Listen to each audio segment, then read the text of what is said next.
ายสบายดีทุกคนมื้อนี้ดาตีก็แต่งตัวทรงเครื่องสิหากันออกไปลิ้นบุญทรงเหือเจ้าบุญทรงเหือบ้านจอมแจงเนาะแถวตลาดหลักสี่ดาตีก็หมู่คู่หาแต่สวยๆเพิ่นเลยว่าออกมาเด้อมื้อนี้มาหาเด้อแล้วสิหาไปลิ้นบุญทรงเหือมาหาหมู่แล้วมันแดดร้อนเด้เนาะหาอากาศเย็นแล้วถึงออกไปตอนนี้ก็เป็นช่วงเวลา5 โมงเย็นพวกเราหาอากาศมันเย็นเนาะแล้วก็เลยสิหากันออกไปบุญทรงเหือบ้านจอมแจงแถวตลาดซุ้มบังดาตีก็เป็นครั้งแรกที่จะได้ไปเนาะ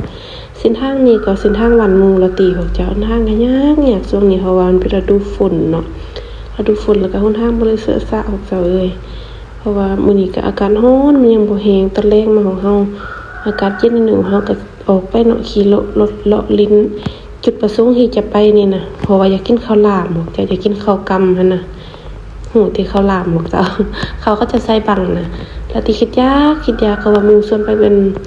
บุญทรงเฮือแล้วที่ขึ้นหอดยำหน่อยหั่นน่ะคิดอยากข้าวหลามเพราะว่าจุดประสงค์ที่ไปนี่เนาะไปซื้อข้าวหลามกินคิดอยากโดนเนาะจ้ะแต่มื้อนี้ก็พอดีบุญทรงเฮือเพราะว่าน่าจะมีเพราะว่าปกติแต่ที่ยำหน่อยเห็นบุญทรงเฮือก็จะขายข้าวหลามก็ขายหลายตัวนี้ก็เป็นแถวดงคำสร้างเนาะช่วงนึงเขาจะกลับมาทรงเฮืออยู่แถวนี้คือกันเนาะจ้ะแถวนำบึงหัดหลวงนี่เนาะเขาจะเอิ้นดงคำสร้างแถวทางตัดมาแต่ดงคำสร้างมาหาน้องไหแล้วนี่ก็เขาเจ้าหากระทรงเฮือแล้วได้ 2-3 เดือนหลังอาตีก็บ่ได้เข้ามาบุญทรงเฮือหันน่ะค่าเวียกแต่เนาะช่วงนั้นกำลังก็เฮ็ดเฮือนแล้วก็บ่ได้มามื้อนี้ก็มีโอกาสเลยเวลาก็หากันออกไปเนาะช่วงนี้ไปก็บ่ได้ใส่หมวกกันน็อกซ้ำแล้วพวกเจ้าคิดว่ามันแรงล่ะคิดว่าอากาศเย็นล่ะก็เลยบ่ได้ใส่บ่ได้เตรียมหยังเนาะหากันขี่รถเลาะลิ้นเด้ผมแม่บ่ให้ว่าความลมแหงตอนแรกน่ะเด้พวกเจ้าตอนนี้ก็เฮาก็ใกล้สิฮอดจุดไม้ปลายทางแล้วนะพวกเจ้าเพราะว่านี่ก็ฮอดอยู่แถวจินายหมูขี่ไปอีกหน่อยนึงก็แม่นบ้านจอมแจงพวกเจ้าสิฮอดแล้วเด้อจุดหมายปลายทางของเฮา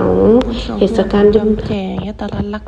8พอเฮาก็ฮอดจุดหมายปลายทางแล้วพวกเจ้าสิได้ไปโค้งรถก่อนเพราะว่าบนโค้งรถอยู่ข้างหน้าพุ่นเนาะเพราะว่าเฮาต้องได้กลับคืนมาแถวจุดนี้เพราะว่าจุดนี้เฮาต้องได้เข้าไปหน้าหุ่นพวกเจ้าแต่บ่ฮู้ว่ามีบ่รถจอดบ่ฝากรถใดบ่เพราะว่าเฮารถจักรมาคือเฮาจะจอดง่ายอยู่เนาะบ่แม่นรถใหญ่ก็สิได้ไปโค้งรถทางหน้าแล้วก็มาเทศกาลบุญทรงเฮือฮีเฮาคาดหวังไว้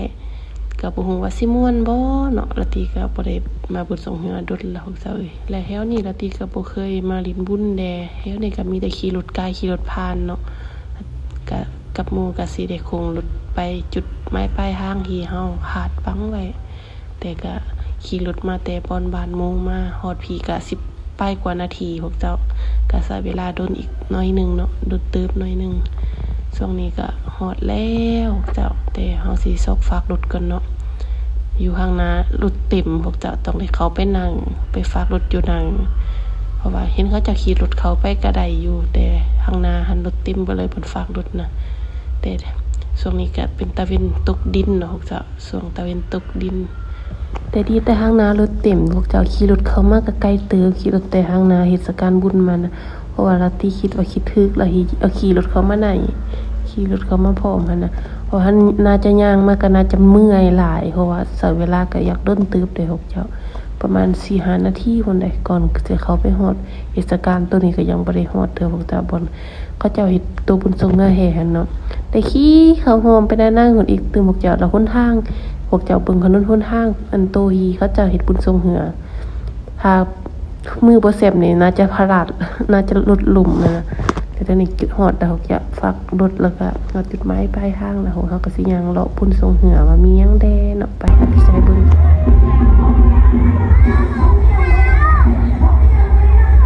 ย่างพาไปเบิ่งนางมีหยังแด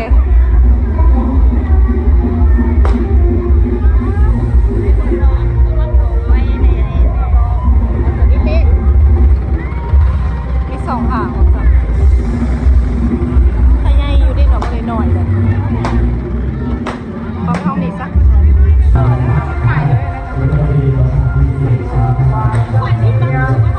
พอลาตีมานี่6 โมงแรงพวกเจ้าเพราะว่าต้นซอยมันห่อนเกิน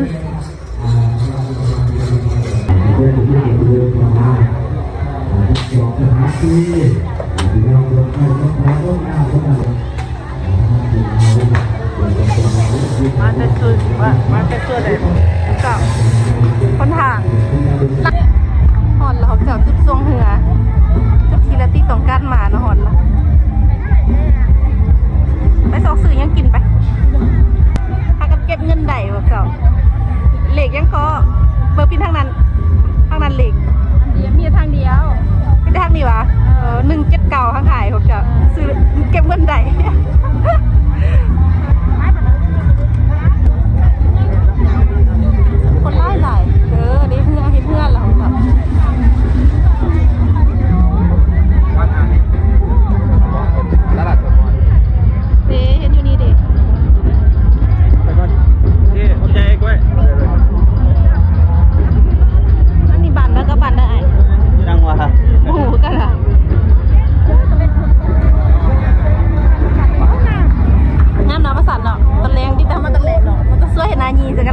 เฮ็ดนี่นะ210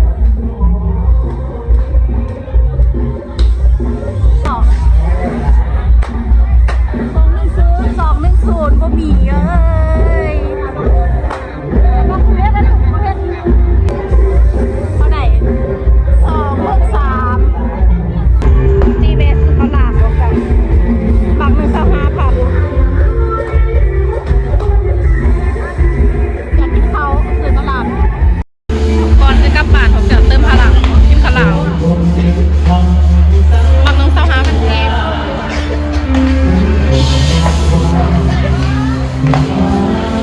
โอเคแล้วที่สิออกกลับบ้านกันเด้อบายบายพบกันในคลิปต่อไปเรากำลังสบายดี กลับละทีก็บ่ลืมเอาบรรยากาศตอนกลับให้พี่น้องๆเบิ่งเนาะมาฝากพี่น้องๆตอนกลับก็มีคนไปคนมาหลายพวกเจ้าคนกลับก็ไปคนมาก็มาช่วงนี้ก็เป็นเวลาคึกอยู่ประมาณ 7:00 นปลายนี่แหละ 7:00 นกว่านี่แหละ